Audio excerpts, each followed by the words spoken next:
Hello everybody and welcome to Mrs. G's Story Time. We are reading the book Patricia St. John Tells Her Own Story by Patricia St. John with permission of 10 of Those Publishing Company. And we are reading chapter 24, The Refugee Camp. I had nursed my aunt for 8 years and life seemed a bit empty at first. Although our little church around the corner was flourishing and there were a number of inquirers and new converts to help teach and train. But while I waited and prayed, wondering whether I should return to Morocco, the pictures of Ethiopian famine began to appear on our television screens, and England was shaken. Over the past years, we seem to have gotten used to the pictures of war and famine and misery, and the public may be suffering from what has been called compassion fatigue. But in 1984, nothing quite like that had been seen before. Even the children from the streets around were knocking on the door asking what they could do for Ethiopia.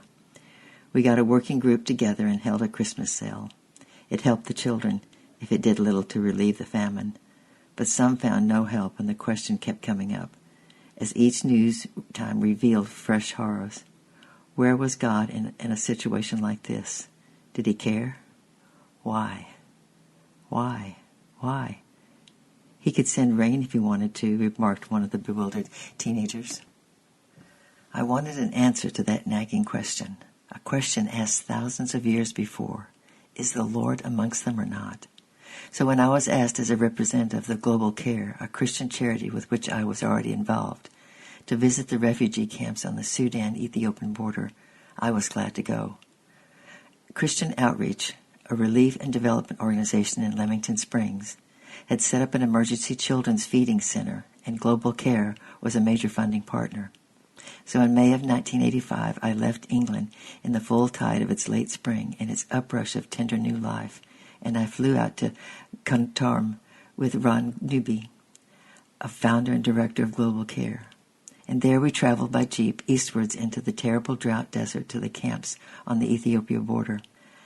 I'm not going to pretend that I enjoyed the month that I spent in that camp. In some ways it was a nightmare, but I will always be glad that I went. So many questions were answered, and life was the richer for the experience. Firstly, there was the heat. I was allotted a bed in a fairly crowded, mud-walled, thatched hut, but the closeness was unbearable, and I pushed mine into the yard. I woke about 4 a.m. when it was relatively cool and waited for the sun, like some fierce beast to spring up over the wall of the enclosure. By the time we had breakfast and reached the camp, it was warming up to its usual temperature of 120 degrees. The stockades had no walls, only a slanted roof supported on posts, through which the sun filtered in patches. For several days, at about 3 p.m., when we returned to our little compound, I was quite sure I was going to die of heat. But by the end of the first week, one got used to it, and I decided to live. Actually, I think I was the only one of the group. The rest were in their 20s, who did not give in within the first month or two of arrival. And then there was the grief. We would start for the camp about 6:15 in the morning, crossing the dam with its blessed strip of green, bumping across the desert in our overloaded Land Rover. Sometimes carcasses of the goats and camels lay rotting in the sand. They had strayed from the herd who still grazed around the dam and the muddy river, and they died of thirst. Sometimes we would look ahead and see strange mirages of trees and water. They shimmered away in the morning light as we drew near, and the first concrete view on the horizon was rows and rows of army tents, thousands of them standing stark in the glare of the sun and ever increasing, for we aimed to arrive before the trucks brought the daily toll of starving from the border, usually about 1,400 new each day. We were spared the worst horrors. We were in an overflow camp, and those who had already been screened at the camp further south, where 80,000 people lived in shelters by a river that was beginning to dry up. But even so, some would not have survived the bumpy journey overnight. There were some 40 people stood in each of the lorries, which is a truck, to go in the convoys. Our first job was to welcome the travelers and help them alight. First to leap out were the children, some of them tottering on stick-like legs, but radiant to have arrived. They wrung our hands, smiling up at us, their pinched little faces aglow, eyes bright for a moment. Some had been journeying for weeks, and on through the ravaged, scorching landscape, bearing their friends along the way. But this was home. This was where they would stop and rest, the end of the journey. Though weak, joy overflowed. The sick came next, lifted down carefully, and sometimes it was too late. A woman, pitifully covered, was carried away, her weeping husband and wide-eyed children following behind. Another had given birth in the truck, and often women were pushed to the front, clasping their babies who were near death, who were rushed to the feeding center, and often it was too late. Then came the unpacking of cooking pots and filthy blankets, and families huddled together in the shade of the stockade. It was very quiet, for few had the strength or energy to talk. The children curled up on the rush mats and slept. Everyone was served with mugs of fortified milk and high-protein biscuits, while healthier babies were fed on a milky kind of porridge. And then the registering, the screening, the weighing, the measuring by the medicals began, family by family. It was late afternoon before they were issued with their rations and allotted a tent.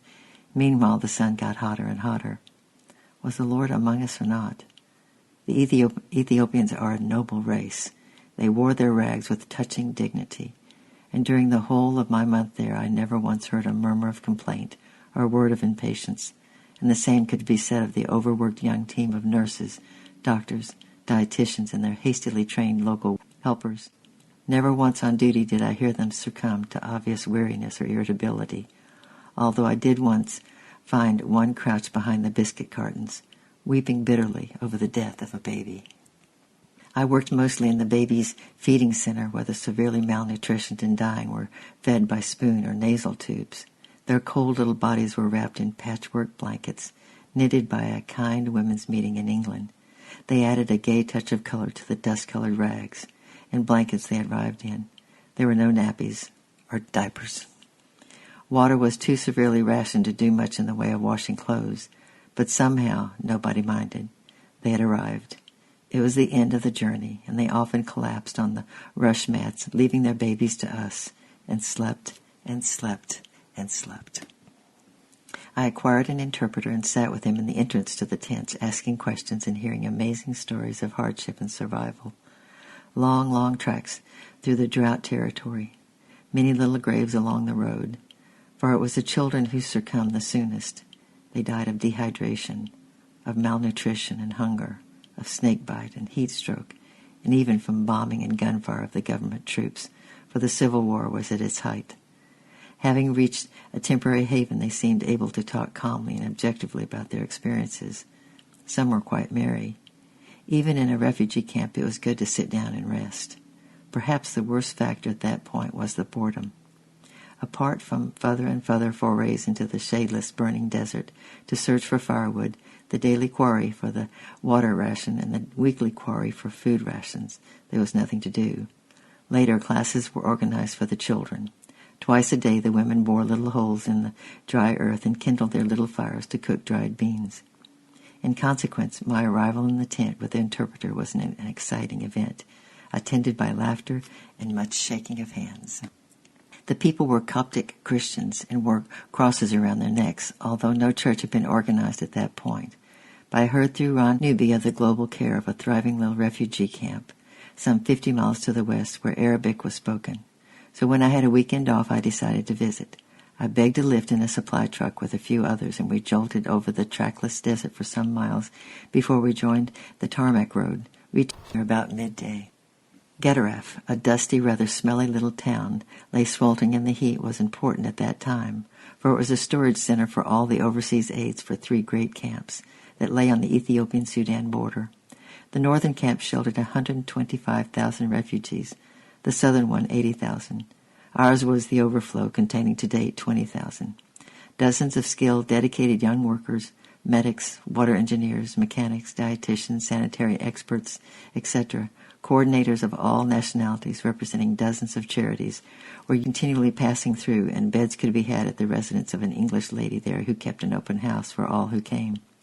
So I presented myself and asked for lodging. I was shown a low, scorching room containing one small bed, opening off a veranda. It seemed unnecessarily spacious until I realized that all the other beds had been pulled out into the garden, and we just managed to squeeze my bed in between 2 others. I left my backpack on top of it and went to explore. I had been giving the address of an Arabic pastor, a lonely Christian in that busy little Muslim town. He was an old, tired man, and we sat on his veranda, and he told me his story. For years he had faithfully ministered to a congregation of about 8, his young family and 2 or 3 others. A young Ethiopian refugee had come to him and asked him if he could bring some of his fellow countrymen to the church and translate the service. The pastor was pleased, and on the first Sunday, about 10 had come. The following Sunday, 20 came, and on the next 50. Now the little building overflowed. He advised me to come early next morning if I wanted to get a seat. It was wonderful to sleep in that green, green garden that night with the sweet scent of flowers.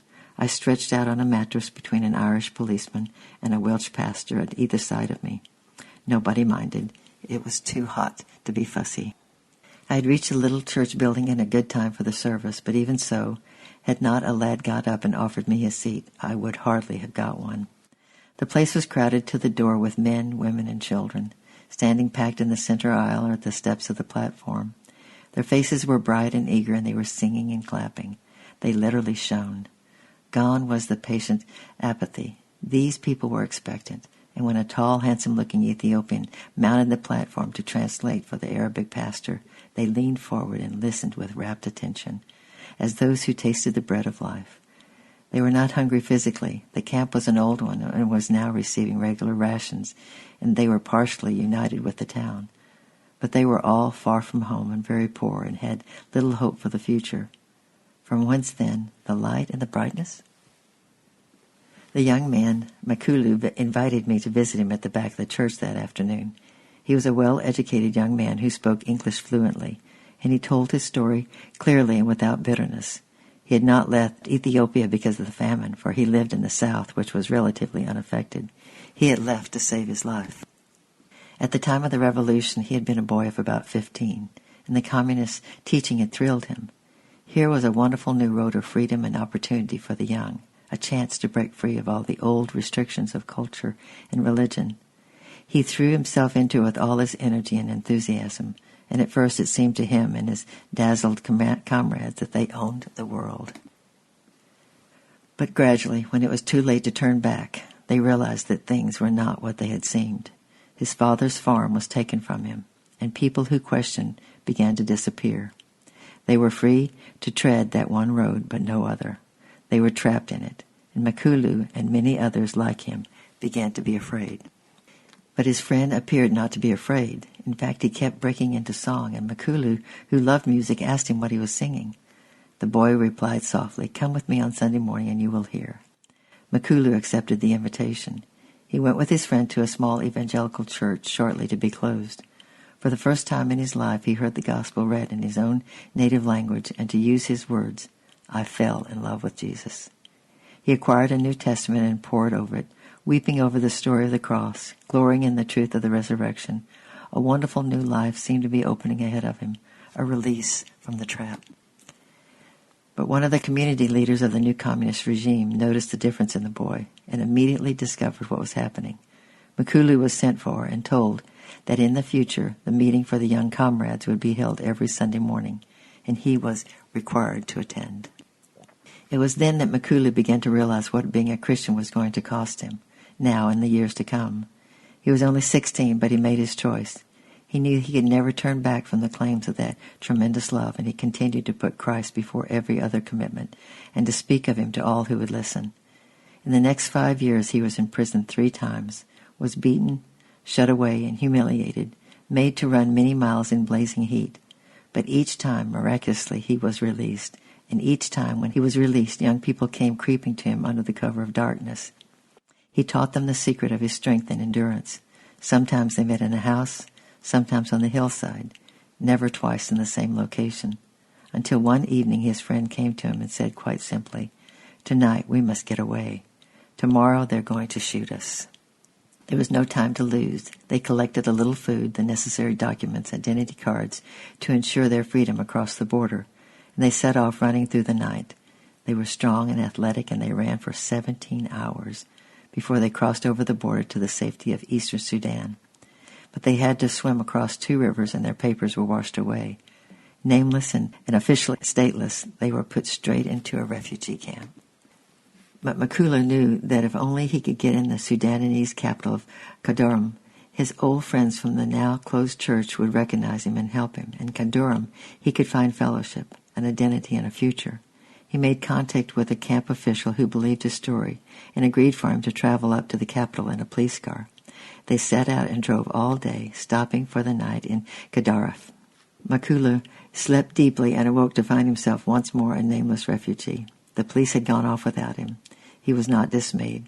Khartoum lay within a day's journey, and besides, at Gaddafi, there was a work for a strong, able young man such as he, unloading the endless streams of trucks bearing food and medical supplies to the camps along the eastern border. He would wait a few days. It was during those last few days that he met the Egyptian pastor and realized the great new mission field that lay right there in front of him. And so, for the sake of his master, who had become a man, Makulu became a refugee. And as that evening I stood at the back of that overflowing church with its crowded aisles and its joyous singing and praising congregation, I knew that I had found the final answer to my question. We would have changed their circumstances. We would not have changed them. God's solution is sometimes different. He does not always lift people out of the situation. He himself comes into the situation. As Christ the eternal man once entered into this world and in a sense came to stay. He does not pluck them out of the darkness. He becomes a light in the darkness, the peace in the midst of the conflict, the Spirit's riches in the midst of poverty and loss and physical degradation. Right there in the desert, he gives beauty for ashes, the oil of joy for mourning, and a garment of praise for the spirit of heaviness. When the long, crowded service was over, I had never been more thankful for an electric fan. People lingered, breaking up into little groups around some individual who lacked their obvious joy. Some sang softly, some spoke, or prayed earnestly. I went to Makulu and asked him what they were doing. He looked surprised at my question. He had imagined that this was the custom of every evangelical church. Why, those in the center only came in new today, he replied. They do not yet know Jesus. Those who know him are telling him. Then they will find Jesus too. I watched fascinated, as I suspected the newcomer would not be allowed out until he did. Suddenly, as I watched, the light began to shine on some of those dark faces, and I felt I had the answer to my question. Surely the Lord was amongst them, even now. I came home and wrote, I Needed a Neighbor, published by Scripture Union in 1987. Tomorrow we will be reading chapter 25, Global Care. I love you, I'm praying for you, and we'll see you tomorrow. Bye-bye.